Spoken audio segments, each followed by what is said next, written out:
Doctor Fire. Para hablar de la historia de Dios, uno tiene que recordar primero unas sabias palabras de Konrad Lorenz, premio Nobel de Medicina en 1973, que dijo: ya hablar de Dios en tercera persona constituye una blasfemia. ¿Por qué? Porque uno en realidad no puede definir la energía divina. O tiene todas las palabras del universo o no tiene ninguna. Es un preámbulo necesario, porque nosotros vamos a nombrar muchas veces la palabra divinidad o Dios, pero en realidad cuando uno lo nombra reduce esa palabra. Y en este sentido, la historia que nosotros vamos a contar es una historia, no la historia de Dios. Es una parte de esta historia que es una visión personal a partir, bueno, de todas las investigaciones que uno ha hecho durante mucho tiempo. Por eso, en términos exactos, la historia de Dios en la Tierra, bajo esta visión, comenzó hace 3.500 millones de años, cuando aparece la primera célula en la Tierra. Es decir, la célula es la señal de la vida en el universo. Y en este sentido, es la presencia de Dios. Dios es la vida que vivifica la materia inerte. Por eso, a partir del hace 3.500 millones de años, Dios, que es la vida, se mezcla con la materia y comienzan a aparecer muchísimas formas, no solamente de flora y de fauna, sino que todas las formas, por ejemplo, los peces, los leones, bueno, todos, absolutamente todos los animales representan la mezcla de las formas que provienen de la oscuridad con la vida que proviene de Dios. Y eso se extiende durante 3.500 millones de años y va a comenzar a ser identificado con lo que se llama propiamente tal el animismo. El animismo es, pensemos, los primeros hombres. Hace 2,5 millones de años aparece el Homo habilis y comienza una evolución de los hombres. Bueno, los primeros hombres, Homo sapiens y otros tantos, de Neandertal, de Cro-Magnon, etcétera, comienzan a percibir esta presencia divina en el ambiente, en todo lo que se llama el animismo, que es la más antigua de las creencias sobre la divinidad en la tierra, y que se refiere a que Dios está en todas partes. En este sentido, están las montañas, están los ríos, está en el cielo, en la tierra, en los mares. Y no solamente en esas formas, de alguna forma inertes, sino que también en los animales. Los animales también son seres divinos bajo este animismo. El animismo es la primera creencia o percepción del ser humano sobre la divinidad. Se da cuenta en este sentido que las cosas tienen un ánimo, un alma, una presencia que es la divina. Como por ejemplo la cultura chinchorro. Los chinchorros eran animistas, los mapuches antiguos que veíamos hace un ratito, animistas, percibían la divinidad en las formas animales, pero también en las formas como el fuego, como el sol y en otras cosas. ¿Y esta percepción de la divinidad, Doc, tenía que ver con las ansias de respuesta respecto de los fenómenos de la naturaleza o de la vida misma? Van identificando, hay un reconocimiento, porque el hombre, a través de esta primera creencia, se va religando con la naturaleza, va reconociendo afuera algo que es divino en ese sentido, y va formando una verdadera creencia en el sentido de que va percibiendo el entorno y la divinidad en el entorno. ¿Cómo se desarrollaban estas creencias animistas, primitivas en aquel entonces, Doc?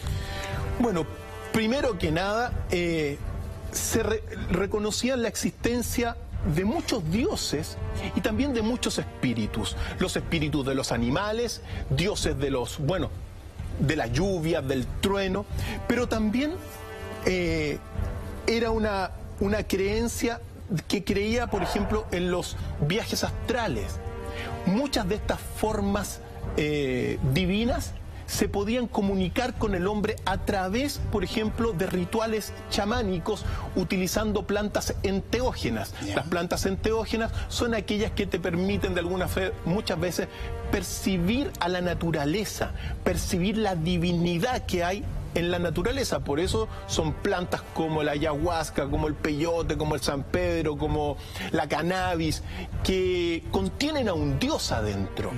Y en este sentido, el ser humano se fusiona, no hay pasado ni presente, o sea, o más bien dicho, el pasado y el presente es uno. Claro. También los objetos, los símbolos, todo forma parte de un entorno mágico que va a ser la primera gran percepción de Dios en la tierra. Se va percibiendo a la divinidad que tuvo su origen o su primera presencia hace 3.500 millones de años. Y también se realizan ofrendas y sacrificios, bueno, a los diferentes dioses de la naturaleza o a los pillanes, que son estos espíritus que rodean, bueno, el entorno. Eso es la primera manifestación reconocida por la humanidad, por un hombre. ¿Dentro de esta divinización también se le otorgaba un carácter divino a los animales, por ejemplo? Por supuesto. Los animales también eran parte de estas creencias, eran espíritus animales que muchas veces se reconocían con los humanos. Por eso esta creencia va a ir evolucionando y va a adquirir todo lo que se llama o se va a transformar en todo lo que es el totemismo, es decir, animismo, totemismo. El totemismo es la evolución del animismo en este reconocimiento divino. Y aquí se va concentrando esta creencia ya no en tantos objetos, sino que en lo que se llaman los tótem, que son objetos o animales que van a ser o van a simbolizar la fuerza anímica interna y espiritual de una determinada tribu y también de las personas. Por lo tanto, este animismo general se va a ir concentrando muchas veces en estos, a veces, ídolos de madera que representan los tótem y que representan muchas veces los clanes de los el oso, el bisonte, el halcón, el búfalo, el mismo tejón. No era cualquier animal, eran animales de alguna manera que representaban cierta fuerza o cierto poder o cierta inteligencia, ¿no? Son los animales que reflejan las fuerzas de la naturaleza y también que concentran y sintetizan atribuciones espirituales. Entonces, tenemos a un hombre que se relaciona directamente con todo lo que son estas fuerzas de la naturaleza. Es un fenómeno muy especial porque también era tabú para muchos, es decir, prohibido comer, por ejemplo, para el clan del oso era prohibido comer al oso, claro. Para el clan del tejón o para los otros clanes que se asociaban con estas tribus, con estos animales, era tabú, claro, comerlo y se relacionaban muchas veces. Obviamente también está la presencia de los chamanes. Los chamanes son los que van a ir vinculando, que cuando una persona nacía, también a través del chamán percibía qué tótem era el que identificaba a cada uno.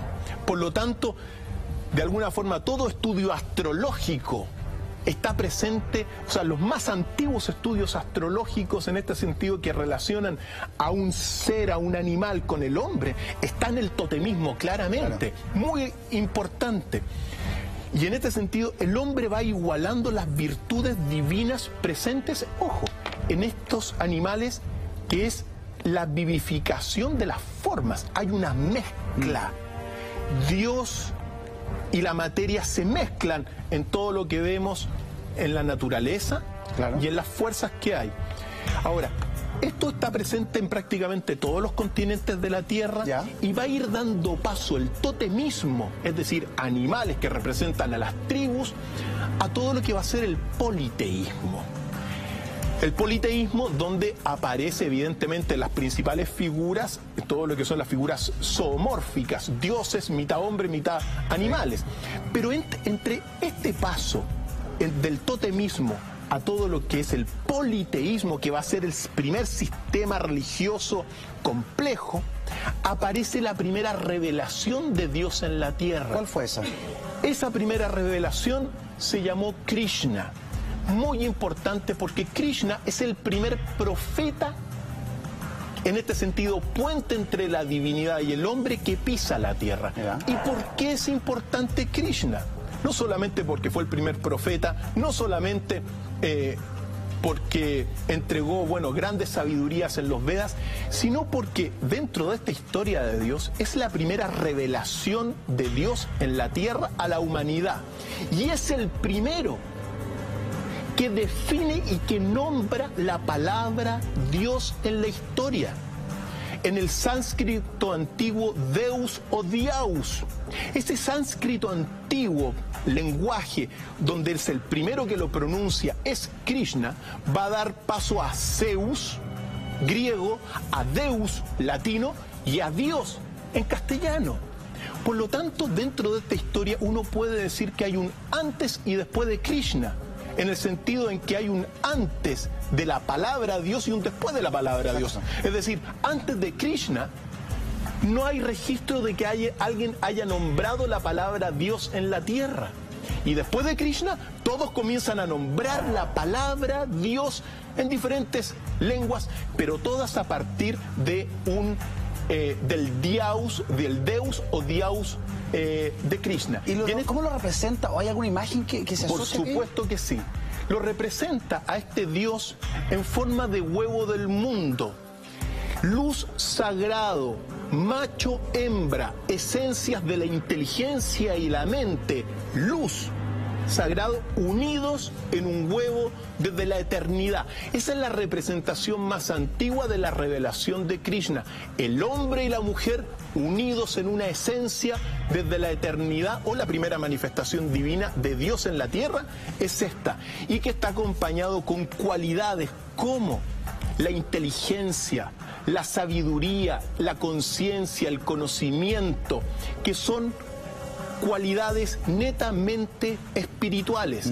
No hay ninguna forma, las formas provienen de la materia. Por lo tanto, esto es la primera revelación que va a dar matriz a todas las definiciones posteriores de Dios. De alguna forma, en esta historia, el primer Dios revelado es el Dios en forma de huevo del mundo, esencia masculina y femenina, inteligencia, mente, luz sagrado, unidos en un huevo. Oye, Doc, y ahí aparece, con esta revelación, se da paso, va a ir también evolucionando y apareciendo todo el politeísmo. Es que eso iba, como si Krishna habla de un Dios, se llega al politeísmo, se llega a la creencia de muchos dioses. Lo que pasa es que el politeísmo es una evolución verdadera del totemismo.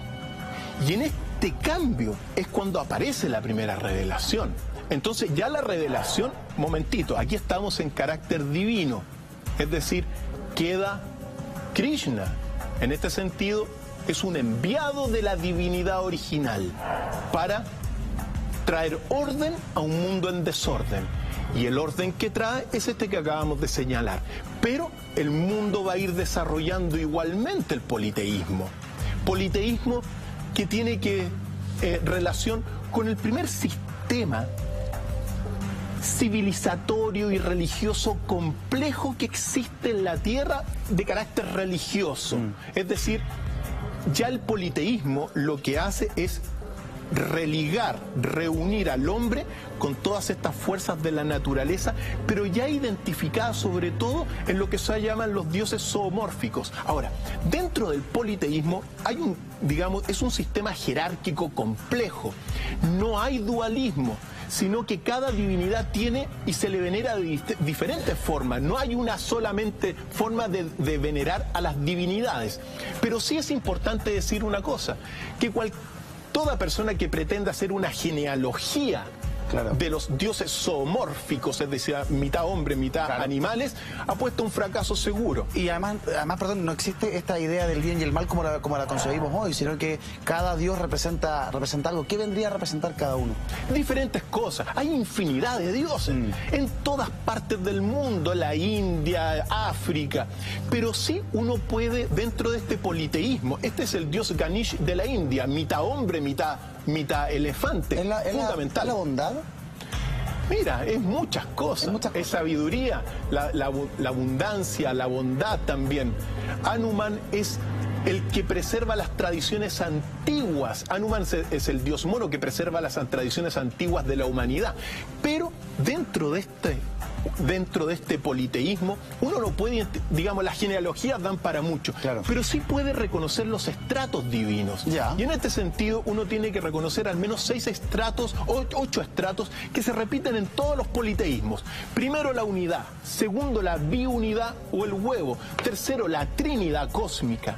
Después los dioses astrales, es decir, todos los planetas, las estrellas. Después vienen los dioses zoomórficos, mitad hombres, mitad animales. En el sexto peldaño vienen los dioses de los instrumentos, es decir, antiguamente, por ejemplo, la rueda era un dios, una pluma para escribir era un dios. Mira. Así era, la picota en el Sumerio eran dioses. Ese era el sexto. En el séptimo peldaño viene el dios personal, es decir, el ángel de la guarda en tradición católica, cristiana. Actual, claro. Es el ángel personal. Y después viene el ser humano. Por lo tanto, eso es lo que uno puede ir distinguiendo dentro de esta visión politeísta, que es muy importante. ¿Por qué? Porque se vive a partir del 3102 a.C., cuando nace Krishna, define a Dios de la forma que nosotros señalamos, aparece todo el politeísmo, pero es un politeísmo que en un momento dado, más bien dicho, dentro del politeísmo va a aparecer el monoteísmo. Eso, ¿en qué momento se hace la transformación de esta creencia en muchos dioses a la unificación de todos ellos quizás, o el monoteísmo? El monoteísmo, aquí nos tenemos que remontar a la dinastía 18 de Egipto con el faraón Amenofis IV, o también llamado Akenatón, que murió el 1336 a.C. Ya. Porque Akenatón, el faraón que estamos viendo en pantalla con cráneo ovalado, Ese es cráneo. lo que bajo esta historia marca el origen de la creencia monoteísta, en cuanto que en un Egipto politeísta realizó una verdadera revolución monolátrica, que eso es lo correcto. No se puede hablar propiamente tal del monoteísmo con Akenatón, pero sí el origen del primer monoteísmo. ¿Por qué? Porque la revolución monolátrica lo que hizo fue unir todas las, digamos, las adoraciones de los diferentes dioses del panteón egipcio en un solo dios que se llamó Atón, el disco solar. Entonces acabó con la casta sacerdotal, les quitó la pega, no les gustó a muchos, pero concentró todas las adoraciones a todos los dioses en un solo dios. Ese es el origen del monoteísmo en la tierra. Pero el monoteísmo se va a estructurar posteriormente con Abraham. Abraham viene a ser otra revelación divina en cuanto a profeta. Los profetas son puentes entre la divinidad y el hombre. Doc, ¿se sabe qué fue lo que motivó a Akenatón a unificar todo esto? Quizás era para tener conexión directa él con un solo Dios. Es decir, yo tengo el poder divino porque yo hablo con él y es uno solo y no me vienen con más cuentos. ¿Qué lo motivó? ¿Qué lo llevó a hacer esto? Mira, primero el poder. El poder de ser él el único representante en la tierra de un solo Dios. Ahí uno puede hablar para muchísimo también, porque claro, ahí uno tiene que meterse en todo lo que son los dioses antiguos y cómo aparece en escena un superpoderoso Dios. Da para otro capítulo entero esa pregunta, Eduardo, otro capítulo entero. Pero sí, siguiendo la historia, Akenatón murió el 1336 y la primera manifestación o registro del pueblo de Israel es la estela de Merenpaz del 1210. Por lo tanto, según esta visión histórica, Abraham va a ser el primer, digamos, el que va a estructurar el monoteísmo en la tierra. Y que va a ser el profeta, el primer gran profeta del pueblo de Israel, y que va a establecer el monoteísmo en una cosa y en su episodio. Recordemos que según la tradición del Antiguo Testamento, Abraham a los 75 años realiza un pacto con la divinidad, con Dios, con Yahvé, con Jehová, etc. y le dice que salga de Ur, que era de Sumeria, la ciudad Ur, y que lo va a guiar para transformarlo en un gran pueblo. Abraham sale de Ur, llega a Canaán y después se va al límite con Egipto. Ya. Y ahí en el límite con Egipto, después a los 99 años, va a tener una segunda contacto con Dios. Y según la tradición, y esto es muy relevante, Dios le da un hijo que va a ser Isaac, con Sara, que no podía tener hijos, le da a Isaac, pero se lo pide en sacrificio. Esto es muy relevante. ¿Por qué? Porque en el último momento, cuando iba a sacrificar a Isaac, escuchó una voz y le dice: detiene, confío en ti, detén este sacrificio. Esta imagen que estamos viendo acá en pantalla, este hecho representa el inicio de todo el monoteísmo en la tierra. ¿Por qué? Porque acaba con una tradición politeísta que era el sacrificio del primogénito. Claro. Es decir, en los politeísmos era una tradición muchas veces sacrificar al primogénito. Y en consecuencia, según esta revelación, al detener la mano, acaba con la tradición politeísta y va a instaurar el primer monoteísmo en la tierra. Ahora, dentro de un contexto politeísta, porque estamos en un mundo politeísta en ese sentido, pero va a instaurar el monoteísmo a través de este acto que estamos viendo en pantalla, acto que marca el inicio del monoteísmo fundamental. Pero el Dios de Abraham es un Dios, recordémoslo, es un Dios que hay que temer. Sí, castigador. Es un Dios guerrero, castigador, el Dios de la ley del talión. Doc, si en el politeísmo cada dios representaba algo, una energía, una actitud, ¿en qué momento nace dentro del monoteísmo esta idea de lo bueno y lo malo, el bien y el mal? Solo estas dos energías que se contraponen y dentro de ellas las distintas variables. Mira, unos 200 años después de Abraham apareció dentro de esta historia que estamos narrando un tercer revelador, otra revelación de Dios en la tierra, que va a ser el profeta Zaratustra. Zaratustra, Persia, actual Irán, pensemos, todo lo que es Persépolis, etcétera, es la tierra del profeta Zaratustra. Pues Zaratustra va a ser el primer profeta que va a establecer el dualismo en la tierra, bajo su reforma y su visión y su revelación, en cuanto que él dice: el ser puro en el origen del universo se divide en dos hermanos. Uno es Ahura Mazda, que elige el bien y la verdad, y otro que es Arimán, que elige el mal y la mentira. Por lo tanto, con Zaratustra principia el dualismo en la tierra, pero ya dentro de un contexto y una esfera influida por el monoteísmo, porque aparece este Dios castigador, pero ya aparece el adversario de Dios. Y es desde este momento cuando aparece. Ahora, bajo esta visión, evidentemente, bajo esta visión, el origen del mal tiene una solución desde el principio. Es decir, Dios, Ahura Mazda, no tiene nada de malo, sino que el mal tiene su principio absoluto y que está en una elección libre. Claro. Por lo tanto, eso es relevante. Si con Zaratustra aparece esta imagen o esta visión del bien y el mal, ¿cómo se desarrollaban antes, en estos 200 años desde que aparece el monoteísmo hasta esta visión de Zaratustra? Mira, después aparece Jesús en esta historia. Jesús va a definir a Dios como amor. Y después de Jesús se va a estructurar el teísmo. El teísmo es propiamente la creencia católica cristiana en un Dios bueno que interviene en este sentido de la historia humana y que se asocia con Jesús.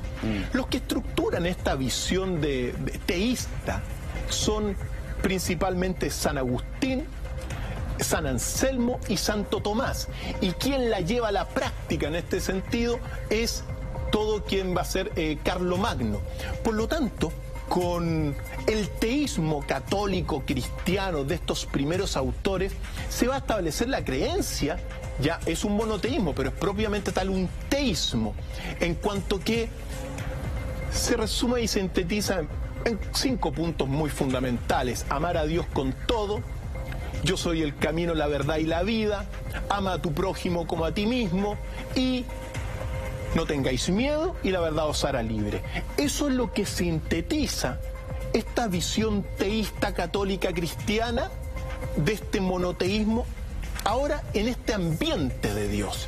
O sea, en este ambiente, bueno, de los primeros siglos de la cristiandad, pero que se va a estructurar con estos autores que señalamos.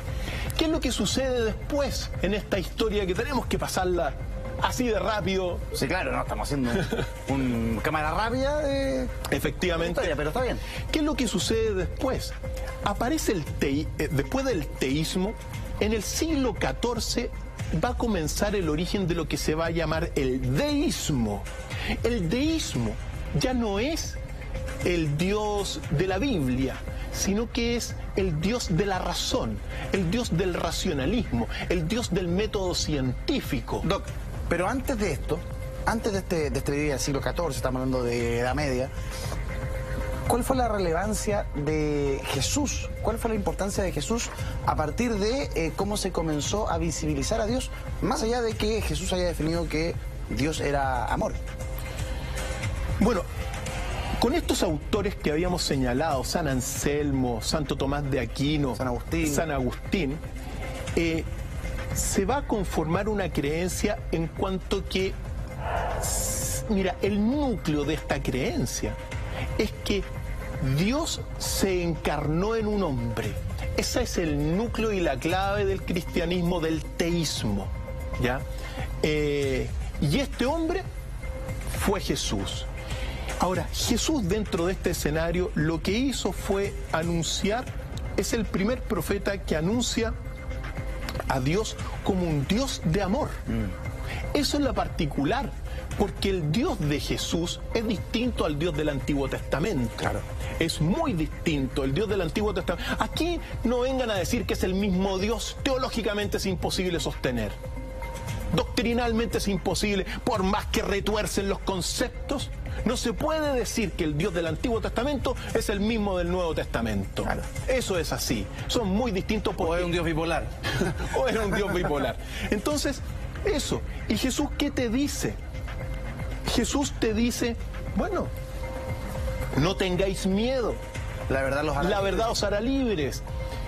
Bueno, ama a tu prójimo como a ti mismo, que son los fundamentos para toda esta visión teísta, cristiana, católica, y bueno, hoy día más de las 5.000 iglesias de base cristiana tienen esta visión de Dios, pero ojo, que se da en Europa, en Medio Oriente también, pero sobre todo en Europa. El mundo sigue siendo politeísta en muchas partes.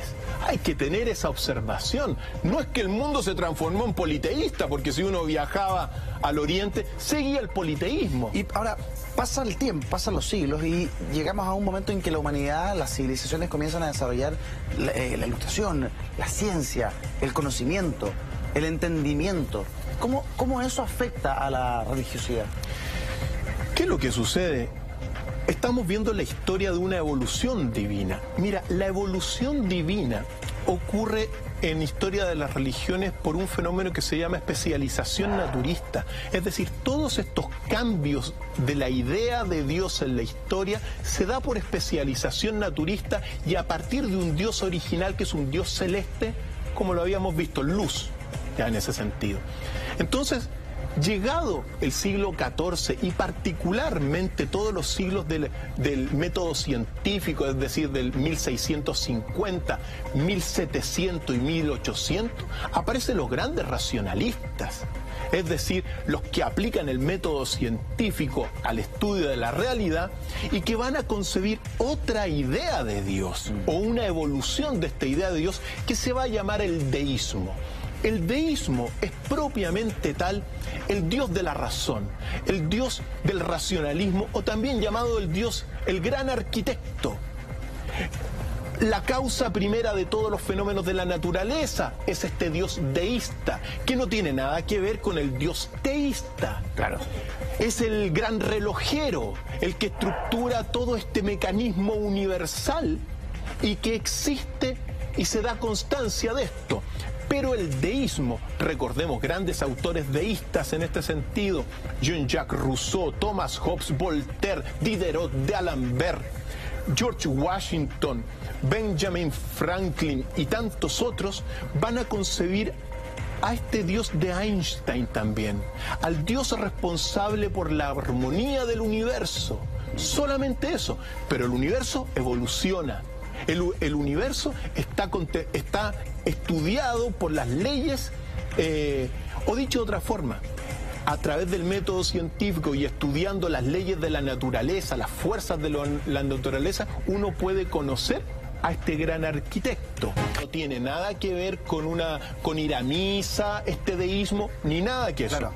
Por eso, entre estas cosas importantísimas, en este tiempo del deísmo, la Biblia va a ser reemplazada por otro texto gigante, ¿cuál? Que es la enciclopedia.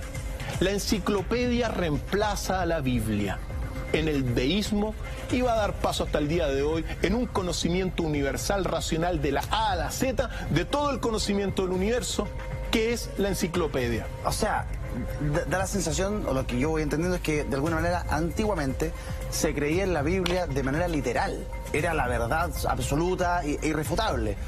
En cambio, al aparecer el método científico, la ciencia, el deseo de saber más, de buscarle una razón lógica a las cosas, se llega a esta especie de consenso, si tú quieres, para que ambas posturas, ambas ideas lograran convivir. Mira, en el mundo conviven muchas ideas. Conviven, mira, si uno se da cuenta, en realidad, uno vive en un mundo politeísta. Porque hay muchas ideas de Dios en diferentes partes del mundo. Lo que pasa es que la esfera cultural de Occidente, bajo un solo Dios, pero la esfera cultural de la India, muchos dioses. Entonces en la Tierra, y ojo, ¿cómo vamos a llegar al momento actual? Que bueno, que hoy día hay muchísimas ideas de Dios, incluso dentro del mismo deísmo, sí, y dentro del mismo teísmo católico cristiano, diferentes ideas de Dios. Por lo tanto, así va cambiando la historia del deísmo, pero algo pasa cuando se entra en el siglo XX, Eduardo. Es que llegamos a un punto en que Nietzsche, por ejemplo, tremendo filósofo, dice Dios ha muerto. Eso pasa en el siglo XX. ¿Cómo eso reestructura todo? Eduardo, del deísmo de los siglos, bueno, desde el siglo XIV hasta el XIX, el deísmo va a evolucionar hacia el siglo XX, y hoy día se puede decir que esta evolución que vimos desde el animismo, totemismo, politeísmo, monoteísmo, dualismo, teísmo, deísmo, llega a un ateísmo.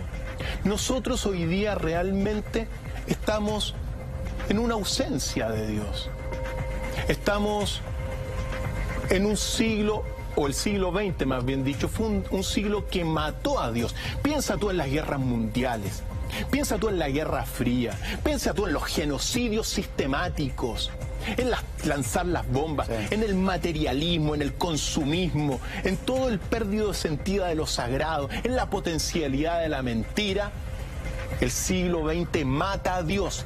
Y hay un pasaje de Nietzsche muy importante que te va a sintetizar esto. A ver. Y dice lo siguiente, Friedrich Nietzsche, gran filósofo, muerto en el 1900, pero que anuncia lo que viene. En un aforismo 125 de la Gaia Ciencia dice: un loco cierta mañana se deja conducir al mercado. Provisto de una linterna en sus manos, no dejaba de gritar: busco a Dios. Allí había muchos ateos y no se dejaron de reír. Los descreídos, mirándose con sorna entre sí, se decían: ¿se ha perdido Dios? ¿se ha extraviado Dios? Y agregaban, ¿se habrá ocultado Dios? ¿O tendrá miedo Dios? ¿Acaso se habrá embarcado o habrá emigrado Dios? Al loco no le gustó estas burlas y los espetó diciendo, ¿qué ha sido de Dios? Os lo voy a decir, lo hemos matado. Vosotros y yo lo hemos matado. Hemos dejado esta tierra sin su sol, sin su orden, sin quien pueda conducirla. Hemos vaciado el mar, vagamos como a través de una nada infinita. Se oye a los sepultureros enterrando a Dios, agregando que tal vez tengamos que oler el desagradable tufo de la putrefacción divina, pues naturalmente los dioses también se pudren. El loco ese día penetró en varias iglesias y dijo, ¿qué son estas iglesias sino tumbas y monumentos fúnebres de Dios? Dios ha muerto, Dios sigue muerto y nosotros lo hemos matado. Así hablaba Nietzsche. Y te sintetiza algo muy relevante. Te sintetiza el mundo que ha perdido el sentido divino. Claro. Porque Dios en este sentido no tiene nada que ver con la materia. Claro. Es espíritu puro.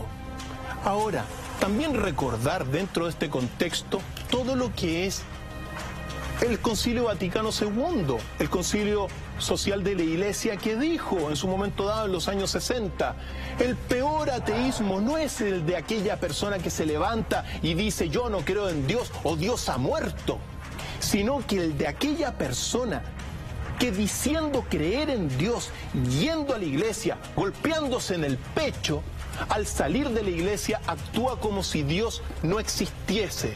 Eso lo dijo el Concilio Vaticano II, muy relevante, querido Eduardo. ¿Por qué? Porque de alguna forma, para el concilio, este ateísmo es el ateísmo que impregna hoy día Claro. la tierra. Solamente para terminar, decir que Dios es el espíritu puro en este sentido. No tiene nada que ver con la materia ni con las formas. Y en este sentido, Dios se manifiesta en las virtudes humanas. Dios está adentro tuyo y está afuera tuyo. Y nosotros somos una mezcla entre la divinidad y la materia.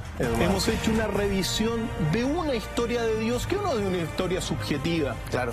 Pero hoy día, llegado el siglo XX, o sea, llegado el siglo XXI ya, uno vive también observando mucho lo que es la idolatría del concepto Dios. La gente toma la palabra Dios, la ocupa para cualquier cosa. Una medalla, una figura. Efectivamente. Y en este sentido hay muchas interpretaciones, muchas veces muy intolerantes sobre la palabra Dios. Se toma la idolatría del concepto y se ha perdido el concepto más profundo. Pero al mismo tiempo, en esta ausencia de Dios, es donde renace la pregunta sobre la divinidad y que nosotros hemos al menos puesto en la mesa algunos antecedentes hoy día.